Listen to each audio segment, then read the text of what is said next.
ఒక్క నిమిషం అండి, ఈ వీడియో పూర్తిగా చివరి వరకు చూడండి. ఇతని పేరు కాశీ, ఒక ఫిజికలీ హ్యాండిక్యాప్డ్. ఒక ఇంట్లో ఒక్కరికి సమస్య ఉన్నా ఇంటి జీవనాధారం కష్టంగా ఉంటుంది. అలాంటిది ఇంట్లో అందరూ ఫిజికలీ హ్యాండిక్యాపర్స్ అయితే సూర్యుడి సెలవని అలసిపోయేనా.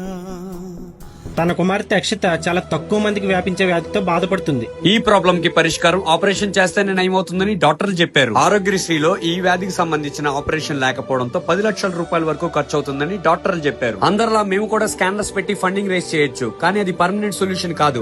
ఒక ఇన్ఫ్లుయెన్సర్స్ గా గవర్నమెంట్ దృష్టికి తీసుకెళ్లాలని దీన్ని చూస్తున్నాం. అలానే విజయవాడ సెంట్రల్ నియోజకవర్గం ఎమ్మెల్యే అయిన బోండవం గారికి రిక్వెస్ట్ చేస్తున్నాం, ఈ కుటుంబానికి న్యాయం జరిగేలా చూడమని. చివరిగా ఆ పాపతో మాట్లాడుతూ ఆపరేషన్ అవ్వగానే ఏం చేస్తావు తల్లి అంటే చదువుకోవాలని చెప్పింది. దయచేసి ఈ వీడియోని గవర్నమెంట్ దృష్టి దాకా తీసుకువెళ్తారని కోరుకుంటున్నాం. వాళ్ళ అడ్రస్ వచ్చేసరికి flat number 5, block number 26, Bombay colony, Ajit Singh Nagar, Vijayawada. Phone number 9160267233. ఈ వీడియో అందరికీ షేర్ చేద్దాం, పాపకు ఆపరేషన్ జరిగేలా చూద్దాం.